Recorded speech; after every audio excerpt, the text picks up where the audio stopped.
Beloved in our Lord Jesus Christ, one of the most profound statements anyone ever made is this one from Paul. I no longer live, but Christ lives in me.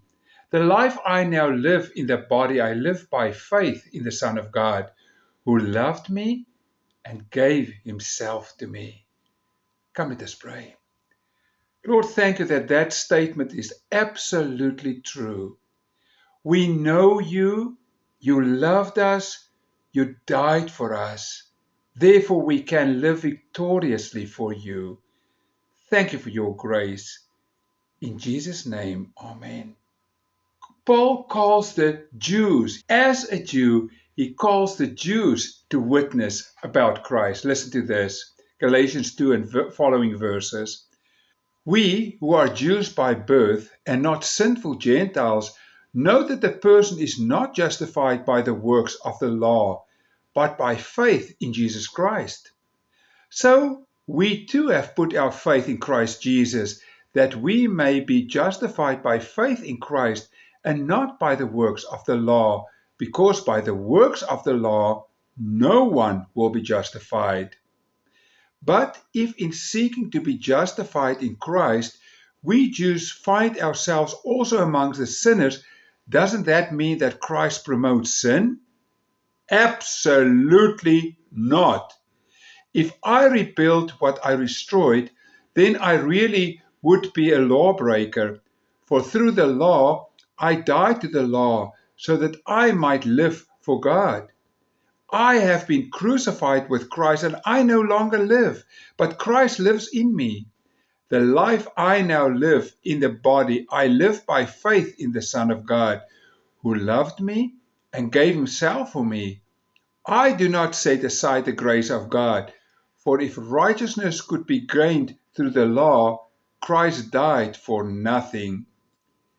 Paul says we are justified by Christ, and only by Christ.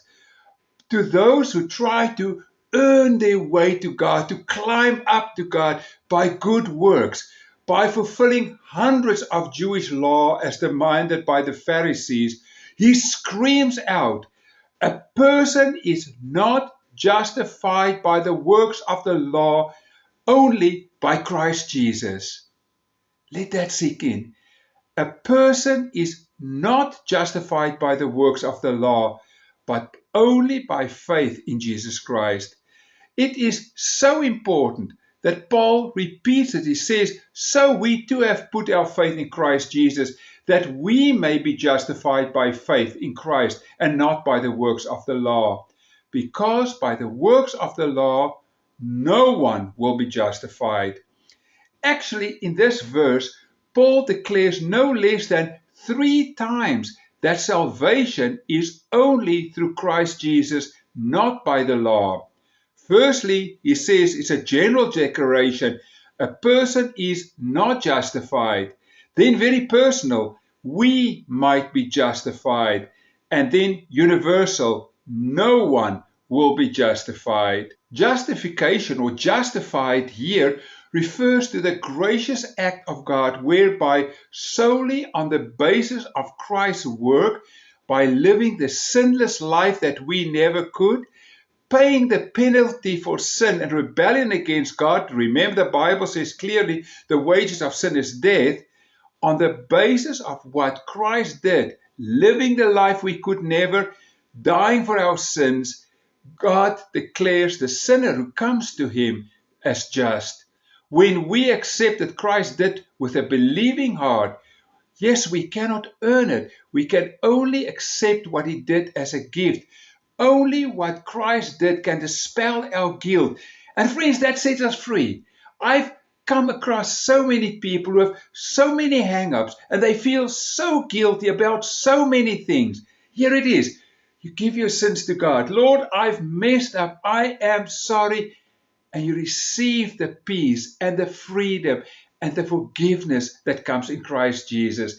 This is the good news of the Bible. Of course, good news is also gospel. It is the Greek word eu, which means good, and angelion, tidings, the great tidings of what Christ did for us. Therefore, if Jews have turned to Christ, have learned that strict obedience of the legal requirements of the law does not bring them into the kingdom, and they try to impose such legalism as those people tried towards the Galatians, this yoke is inexcusable.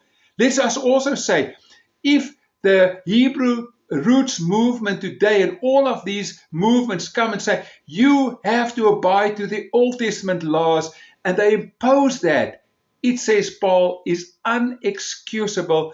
It is wrong, wrong, and again wrong. Now, if everything is grace, doesn't that encourage us to sin? Remember, the Bible teaches that Christ paid for all our sins. He paid for our sin debts, also promotes the obedience which we owed. And so, if Christ did absolutely everything, doesn't that mean that we therefore can just run around and do whatever we want? We're forgiven. Christ has done it. Therefore, we don't have to worry about sin anymore. Paul also gives a very straight answer. He says, absolutely not. Absolutely not. 1,000 times no to the suggestion that Christ encourages sin.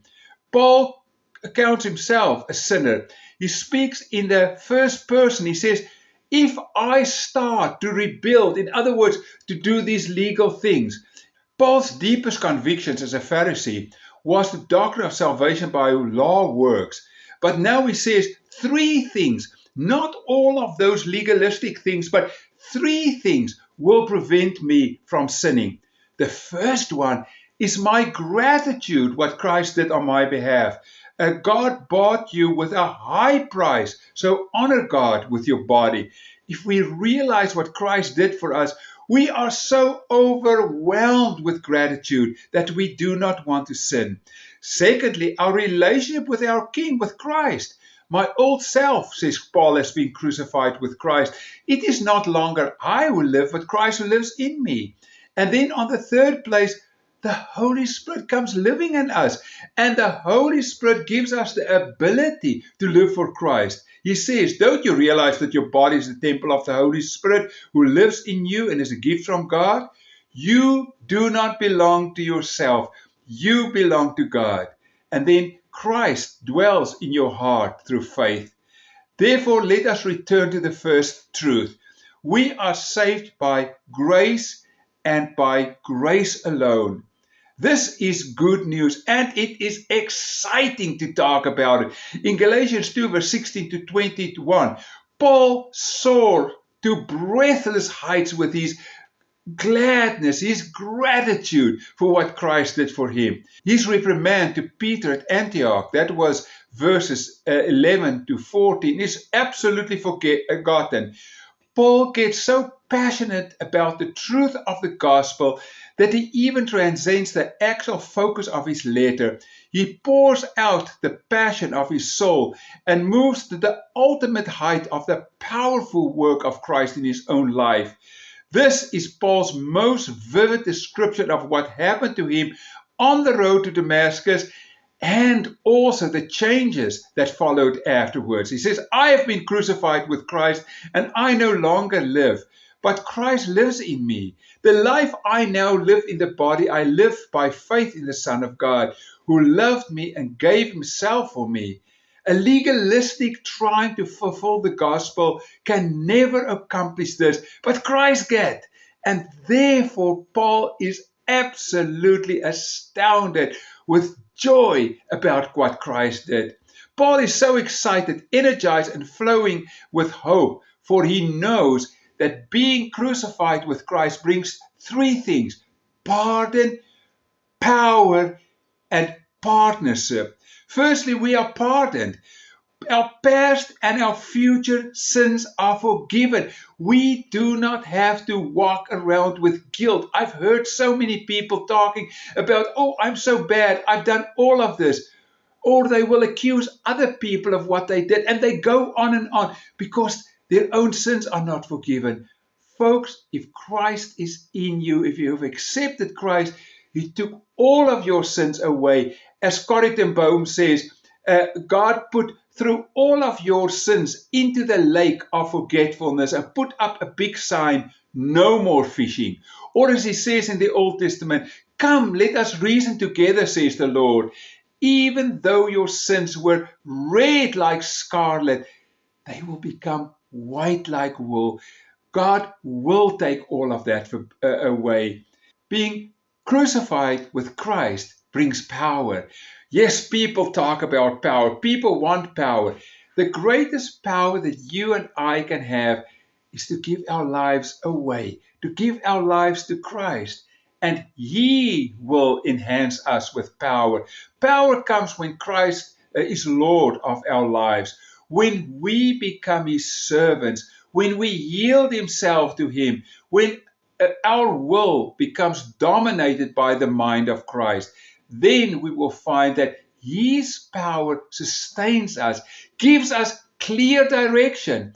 When the Holy Spirit comes and lives in us, He comes and He changes us. And the moment we accept Christ as Lord and Savior, the Holy Spirit lives in us, folks. So if you believe in Him, you have the Spirit, and therefore you have this power.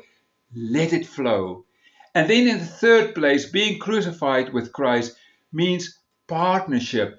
We enter into the most intimate, loving relationship with the King of the universe. The Holy Spirit comes and lives in us, directing our lives. We live and suffer for the sake of His body, the church. It amazes me. God uses us. I remember many years ago when I was still a young pastor, and I was a chaplain in the Air Force. And there in the Air Force, we had guards that come for a 3-week time of duty, and then they would leave again. And in my second year there was this young guard, and he came to the coffee bar, and he was in church, and he helped me so much. And he was just an amazing Christian. I said to him, wow, where have you become a Christian? And then he says, my last tour of duty that I came through here, you led me to Christ. You know what? I can't even remember I did that. But it shows what the Holy Spirit can do. Things and acts that we don't even think about, God used to His glory. God will do the same for you. Death and resurrection is the rhythm of the Christian life. So Paul declares, it is no longer I who live. I'm dead, but Christ lives in me. Lord, thank you for your grace. Thank you for Christ Jesus who died, who paid for all our sins. And yes, now through the Holy Spirit sustains us, makes us holy, give us the power to conquer things in your name. Help us to live with our eyes focused upon you. In Jesus' name, we pray for people around us who are extremely ill and ask that you will also be with them, Lord. And we also pray for brothers and sisters in very many war-torn areas in the world, and also where they are being persecuted just because they love you, that you will sustain them. Thank you for your love. In Jesus' name, amen. And now, friends, may the grace of the Lord Jesus Christ be with you. Amen.